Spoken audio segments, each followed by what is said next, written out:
Assalamualaikum warahmatullahi wabarakatuh. Saya Aurelia Putri Salsabila Sanusi dengan NIM A11 2022 14825. Saya berasal dari kelas A11 43 UG2 dari kelompok 4 yang akan mempresentasikan tentang laporan penelitian akhir prediksi kanker payudara menggunakan metode klasifikasi dengan algoritma decision tree. Laporan penelitian akhir ini diajukan sebagai penugasan untuk memenuhi syarat penilaian ujian akhir semester pada mata kuliah penambangan data. Berikut adalah laporan penelitian akhir yang telah kami susun. Di sini ada kata pengantar, daftar isi. Setelah itu ada daftar tabel, daftar gambar, ada bab 1 pendahuluan yang berisi tentang latar belakang, rumusan masalah, tujuan penelitian, batasan penelitian, dan juga manfaat. Setelah itu untuk bab 2 itu ada landasan teori yang berisi dengan penelitian terkait, tinjauan pustaka, kerangka berpikir, dan juga untuk bab 3 ada metode penelitian. Setelah itu ada bab 4 yaitu hasil dan pembahasan, dan bab terakhir bab 5 yaitu kesimpulan dan saran. Setelah itu ada daftar pustaka. Kemudian kita masuk ke latar belakangnya. Jadi kanker ini adalah merupakan suatu penyakit yang tidak menular yang ditandai oleh sel-sel yang tumbuh secara tidak terkendali dan abnormal, yang dia itu tidak memiliki batas kemampuan untuk menyerang dan berpindah antar sel dalam tubuh. Nah, kanker payudara yang akan dibahas di sini adalah kanker payudara atau yang disebut juga dengan karsinoma mamae, atau di dalam bahasa Inggris juga disebut dengan breast cancer. Dia itu merupakan suatu penyakit yang keganasannya itu berasal dari jaringan payudara, baik dari epitel ductus maupun lobulusnya, yang terjadi pada wanita dengan angka kematian yang terbilang cukup tinggi. Kanker payudara ini telah menjadi nomor 1 pembunuh di Indonesia maupun di dunia. Hal ini itu sudah dibuktikan dalam data WHO atau World Health Organization yang menyatakan bahwa kanker payudara itu memiliki angka kematian sebesar 42% di dunia pada tahun 2018. Setelah itu, pada kasus kanker payudara ini, dia itu memiliki 2 jenis tingkatan kerentanan penyakitnya, yaitu yang pertama adalah kanker ganas dan juga yang kedua adalah kanker jinak. Yang kanker ganas dan kanker jinak ini perawatannya ini berbeda untuk setiap pasiennya. Oleh sebab itu, perlu adanya sistem khusus sebagai alat untuk memprediksi kanker payudara antara kanker ganas dan juga kanker jinak tadi. Di dalam sistem ini yang akan kita buat itu bertujuannya agar mengetahui bagaimana sih gejala-gejala yang terjadi dalam kanker payudara dan dapat memprediksi lebih awal mengenai jenis tingkatan kanker payudara yang dimiliki untuk pengidap penyakit tersebut. Nah, pada kesempatan kali ini kita melakukan prediksi di dalam sistem yang menggunakan pengetahuan data mining dengan metode klasifikasi dengan algoritma decision tree. Selanjutnya adalah rumusan masalah berdasarkan pemaparan latar belakang tadi. Diperoleh rumusan masalah bagaimana sih memprediksi kanker payudara yang akurat menggunakan metode klasifikasi decision tree, dan tujuan dari penelitian kami adalah menghasilkan keakuratan terkait tingkat kerentanan terhadap penyakit kanker payudara menggunakan algoritma decision tree untuk mengklasifikasikan prediksi kanker payudara tersebut.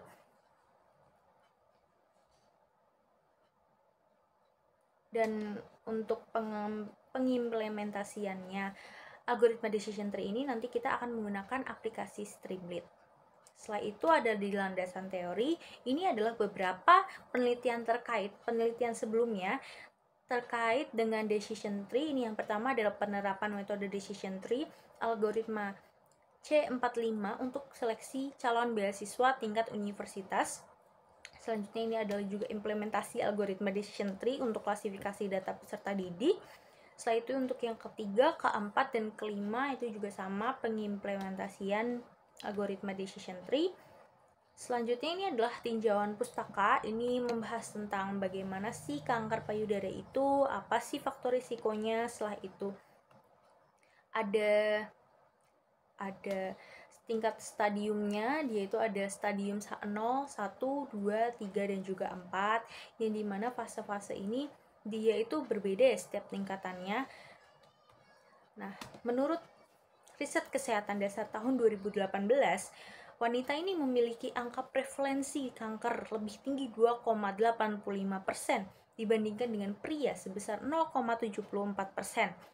Dan wanita ini memiliki faktor risiko tertinggi mengalami kanker payudara jika dibandingkan dengan pria. Nah, ini adalah salah satu hasil penelitian menurut Shiva tahun 2021 yang dimana riwayat kanker payudara pada keluarga itu memiliki hubungan darah, usia menarche, usia kehamilan pertama, usia melahirkan anak pertama, paritas, nulipara, obesitas, aktivitas fisik, dan juga riwayat menyusui.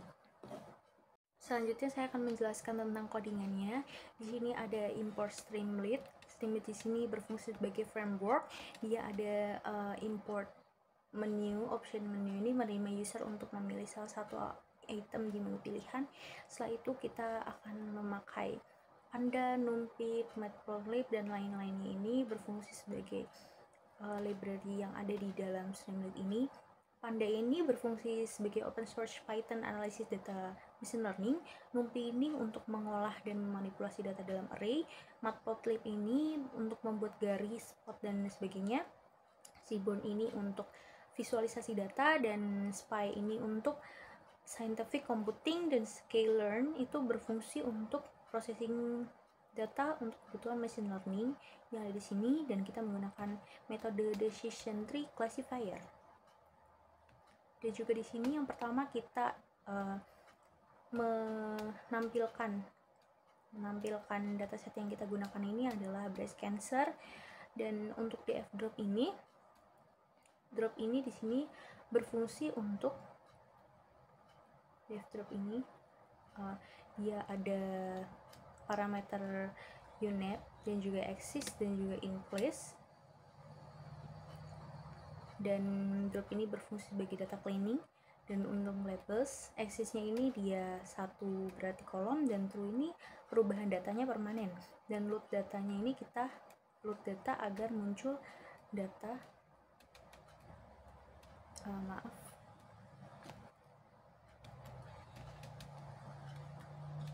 ini agar muncul datanya, sebentar loading.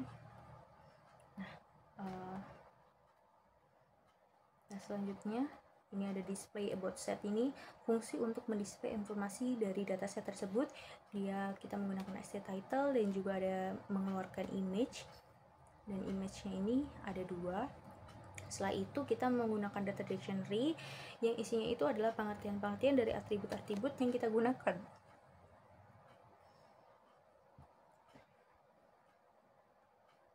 Nah, ini setelah itu ada setelah data dictionary kita akan menampilkan data example. Nah, kita menggunakan df head, yaitu akan menampilkan 5 row pertama dari data frame yang kita gunakan. Ada data describe, df.describe ini untuk menampilkan data informasi. Setelah itu ada df.shape ini untuk menampilkan size data pada baris dan kolom.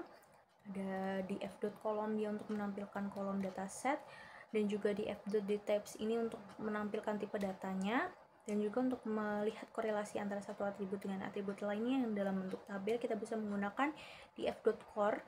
Dan untuk menggunakan heatmap ini kita bisa menggunakan sns.heatmap dan df.core ini juga. Nah, setelah itu untuk melihat pair plot, melihat persebaran hubungan data antara main kolom dan diagnosis, kita bisa menggunakan pair plot min kolom ini. Nah, ini nanti akan menunjukkan hasil seperti ini. Dia korelasi antara main kolom dengan diagnosis, dan yang kedua adalah worst kolom dengan diagnosis. Setelah itu adalah untuk train model. Tadi kita menggunakan 80% untuk dijadikan train. Dan X-train, ada X-test, Y-train, dan juga Y-test. Jadi X-train ini itu termasuk seluruh tabel independen yang ini digunakan untuk melatih model. Dan juga X-test ini adalah variabel independen dari data yang tidak akan digunakan dalam tahap pelatihan. Dan ini itu digunakan untuk memprediksi kebenaran model, keakuratan model. Y-train ini dia adalah variabel yang perlu diprediksi. Jadi Y-test ini itu termasuk dalam kategori variabel independen yang dia itu gunanya untuk menentukan variabel independen saat melatih atau menyesuaikan model. Setelah itu untuk yang Y-test ini data yang memiliki label kategori untuk pengujian. Label ini digunakan untuk menguji keakuratan prediksi aktualnya. Setelah itu kita masukkan ini adalah algoritma yang kita gunakan adalah decision tree classifier dari library sklearn. Nah, di sini kita akan mengkalkulasi akurasi skornya menggunakan akurasi tree, dan juga skornya ini akan didapat dari model skor. Nah, ini terus juga untuk mengkalkulasi coefficient matrixnya kita bisa menggunakan ini coefficient matrix result, dan setelah itu di print. Nah, itu adalah sidebarnya. Ini ada main menu, dataset, train data, test data, dan ini sidebarnya itu yang ada di sini ya, main menu, train data, about data, dan lain-lainnya itu. Setelah itu ini untuk train data. Train datanya ini berisi tentang memasukkan data yang akan di training. Jadi kita memasukkan datanya ini berupa file CSV yang nanti akan diproses, jadi datanya akan diupload, setelah itu akan ditampilkan, setelah itu nanti akan dilihatkan korelasinya menggunakan heat map. Setelah itu ada pair plot untuk melihat persebaran hubungan antara data worst column dan diagnosis. Setelah itu membuat create and train the data decision tree classifier sini dan modelnya. Terus kita nanti mengkalkulasi akurasi skornya, kalkulasi confusion metricnya. Setelah itu mendisplay heat map for confusion metric. Setelah itu display classification report dan juga akurasi dari resultnya. Ini train datanya. Misal kita masukkan breast cancer classifier, nah dia akan menampilkan seperti ini.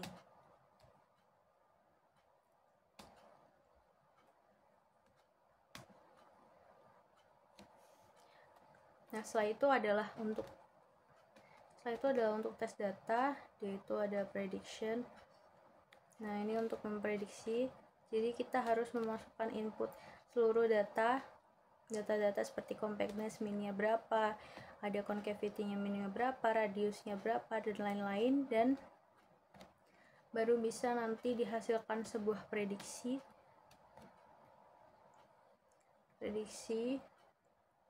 Nah, ini yang akan memberikan inputnya itu prediksinya akan sukses dan akan diberikan prediksi pasien itu terkena penyakit ganas atau yang jinak, dan nanti akan diberikan model akurasinya dari pengujian skor tadi nanti akan dikalikan dengan 100, maka akan menjadi 100%, seperti itu.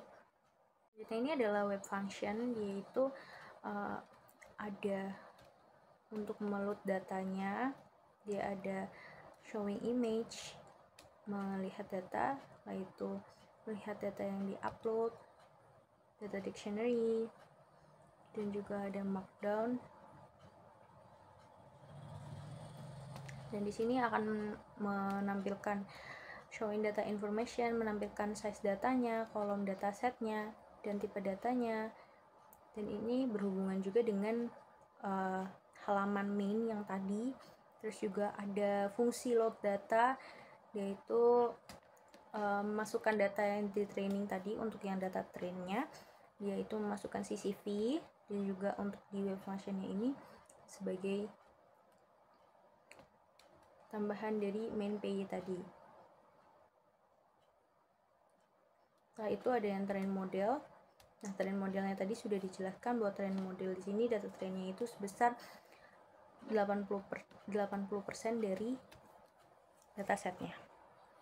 Itu adalah web modulnya ini untuk pengklasifikasian atau predict decision tree classifier ini, yaitu nanti akan menunjukkan algoritma import dan lain-lainnya. Ini dia mengimport library yang digunakan dalam proses klasifikasi, dan juga setelah itu dia akan memanggil data yang akan diproses. Load data yang akan diprosesnya ini memakai fungsi load data.